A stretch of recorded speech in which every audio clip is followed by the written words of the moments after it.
जो धतूरा होता है ना, दर्शन करें धतूरे के, कांटे कांटे सा होता है धतूरा, तो वो धतूरे के साथ में बाबा शूल धारण करते हैं, बेलपत्री के शूल को। ये बहुत बहुत आनंदमय कथा है महाराज जी। जिसके जीवन में हमेशा कांटे ही मिले हैं। बेटी बड़ी हुई तो घर में मायके में दुख देखा, और मायके से गई ससुराल में तो ससुराल में दुख देखा। ससुराल में भी दुख देखने के बाद में भी पति को बहुत कुछ काम खुलवाया, बहुत धंधे खुलवाए, नौकरी लगवाई, पर वो पति बार बार छोड़ कर आ गया, बार बार तकलीफ भोग रहा है, बार बार कष्ट भोग रहा है। फिर थोड़े दिन काम करता है, थोड़े दिन छूट जाता है, फिर व्यापार में बढ़ता है, फिर छूट जाता है, फिर कोई दुकान खुलवाई, थोड़े दिन अच्छी चली, फिर वापस वहीं घर पर आकर बैठ गया। अर्थात उसके जीवन में वो शूलता चल रही है।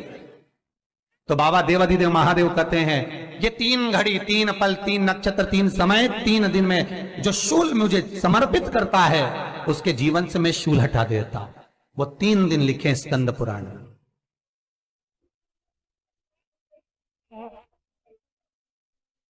महाराज, बैसाख महीने में जो प्रदोष आती है, बैसाख के महीने में बहुत ध्यान से सुनना भाई, जो अपनी जिंदगी से बहुत तंग आ गए हो, परेशान हो गए हो, कष्टमय जीवन जी रहे हो, बहुत दुखी हो गए हो, उनके लिए ये स्कंद पुराण का चरित्र फिर मिले ना मिले, आप प्रेम से सुन लो। आओ, पहला बैसाख महीने की प्रदोष, चाहे वो शनिचरी प्रदोष हो, चाहे रविवार की हो, सोमवार की हो, मंगल की हो, बुधवार की हो, गुरुवार की हो, शुक्रवार की हो, शनिवार की हो, कोई भी वार की हो, पर बैसाख महीने की प्रदोष, प्रदोष काल में शाम का समय सूर्य डूब रहा हो, बस डूबा ही हो, और उस समय पर सूर्य के डूबन के तुरंत बाद बाबा को धतूरे के साथ में बेलपत्री ना चढ़ाते हुए बेलपत्री के वृक्ष के 7 कांटे बाबा के शिवलिंग पर समर्पित करे जाते हैं महाराज, अपनी जिंदगी में अड़चनों को हटाने के लिए।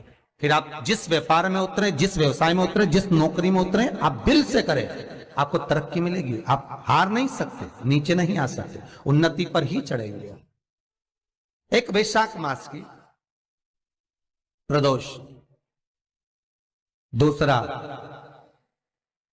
शिवरात्रि के दिन मध्याह्न का समय। महाराज, जो बड़ी शिवरात्रि होती है माघ की, बड़ी शिवरात्रि के अंतर्गत मध्याह्न का समय, दोपहर के ठीक 12 बजे, चाहे फिर वो कोई भी दिन हो महाराज, शिवरात्रि जिस दिन पड़ रही हो,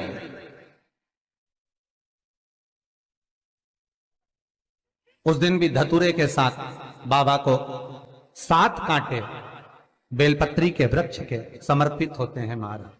इसमें आप ये वाले जो कांटे हैं, जो शिवरात्रि के दोपहर 12 बजे वाले हैं, अगर कोई मदिरा पीने वाला हो, व्यसन में डूबने वाला हो, कोई जुआ खेलने वाला हो, कोई गलत वैश्यावृत्ति करने वाला, या अपने मार्ग से विचलित कोई व्यक्ति है, उसके लिए भी ये कांटे बहुत काम आते हैं महाराज।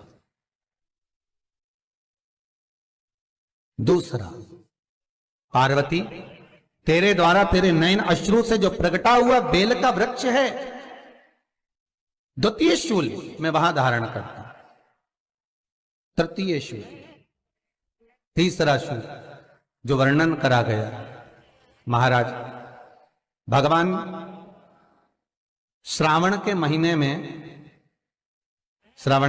में जो भी दूसरा सोमवार पड़े, जो भी पड़े, श्रावण के महीने का जो दूसरा सोमवार होता है, उस दूसरे सोमवार में रात्रि के समय पर, अर्थात शास्त्र अब घड़ी और पल का स्मरण करेंगे तो रात्रि के बजेंगे 10 से 12 बजे महाराज, 10 से 12 के बीच में धतूरे के साथ बाबा को शूल समर्पित होता है महाराज।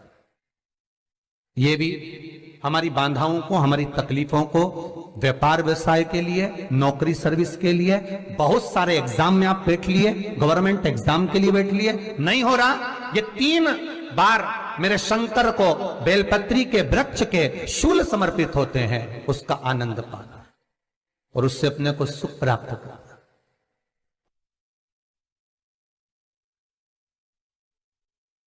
कि बाबा भोलेनाथ जी के नयन अश्रु से जो प्रकट हुआ वो रुद्राक्ष का पौधा है, माता पार्वती के नयन अश्रु से जो प्रकट हुआ वो बेलपत्री का पौधा है, और उमा और महेश जिस महेश के वंशज हैं महेश्वरी, जिनकी 12 खाम प्रगटी है भगवान महेश के द्वारा,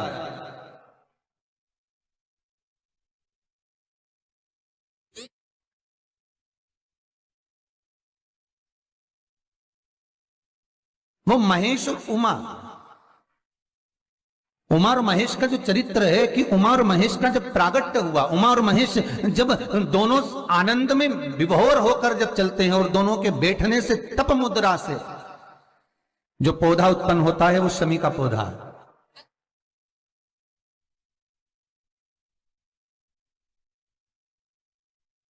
शमी का पौधा। तो एक बात ध्यान रखिए, शिव जी के द्वारा जो निर्मित हुआ उसमें कोई शूल नहीं है, उसमें कोई कांटे नहीं है। पार्वती के द्वारा जो निर्मित हुआ बेलपत्री का पौधा, उसमें कांटे हैं। और पार्वती के मिलन से भी जो उत्पन्न हुआ है शंकर के साथ में, उसमें भी कांटे हैं। शमी के पौधे में भी कांटे, शमी के वृक्ष में भी कांटे।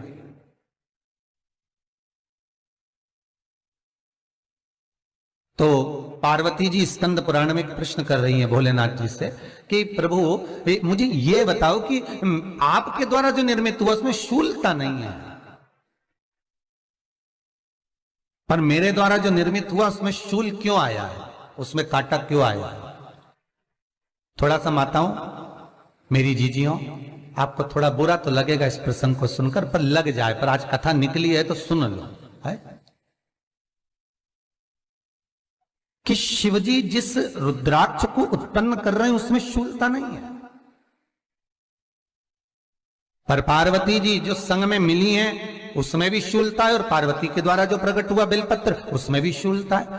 तो भगवान महादेव बोलते हैं पार्वती, मैं तुझे कुछ कहूं और कहने पर तुझे तेरे हृदय में कोई बात चुभे, शूल लगे तो मुझे ठीक नहीं लगेगा। नहीं नहीं नहीं, आप कहिए प्रभु, मैं सुनने के लिए तैयार हूं, आप तो बोलो कि कारण क्या है। भगवान कहते हैं पार्वती, बस अंतर इतना है, नारी का जो स्वभाव होता है, स्त्री का जो स्वभाव होता है, उसके हृदय में छोटी छोटी बात के शूल बहुत होते हैं।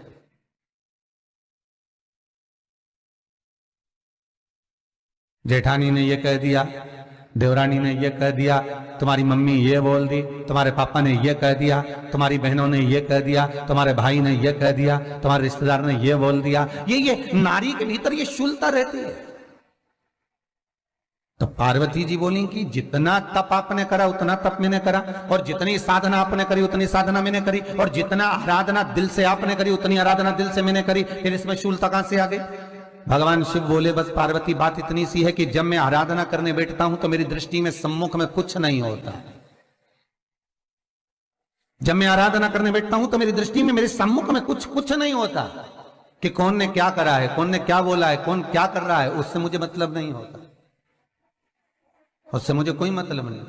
पर पार्वती, जब तू आराधना करने भी बैठती है ना, तो तेरी चित्त वृत्ति में कहीं ना कहीं किसी ना किसी रूप में कोई शूल आ ही जाता है।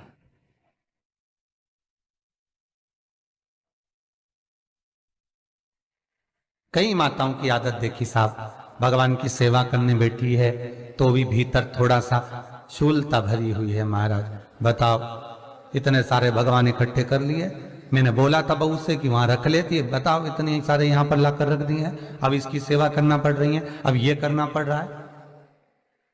प्रसाद लेने के लिए रसोई घर में गई, भगवान का भोग लगाने के लिए, तो उसमें भी शूलता आ गई। इतने घंटों से मैं सामान ढूंढ रही, फ्रिज में मिल ही नहीं रहा, मैंने रख के गई थी, भगवान जाने कहां चले गए। भगवान को वस्त्र पहना रही है तो शूलता है। अलमारी का ड्रॉज खोला, इसमें मैंने सामान रखा था, ना जाने भगवान का श्रृंगार कहां चले गया, कौन ने हाथ लगाया, फिर शूलता आ गई। भोजन करने बैठे तो शूलता है, कोई कार्य के लिए जा रहे हो तो शूलता है। अर्थात कहीं ना कहीं नारी के जीवन में शूलता बनी हुई है। और पार्वती, जब तुम भजन करो, तप करो, साधना करो, भक्ति करो, उसमें शूलता नहीं होना चाहिए।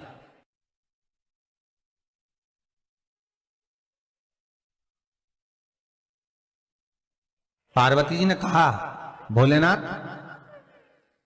तो क्या आप मुझे स्वीकार नहीं करेंगे बेलपत्री के रूप में?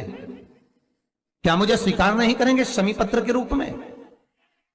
पद्म पुराण, स्कंद पुराण, लिंग पुराण, नर्मदा पुराण और शिव महापुराण, ये सारी पुराणे वर्णन करती है। पार्वती जी का खंड आनंद वर्षित कर रहा है, वर्णन कर रहा है, पार्वती खंड वर्णन कर रहा है, सती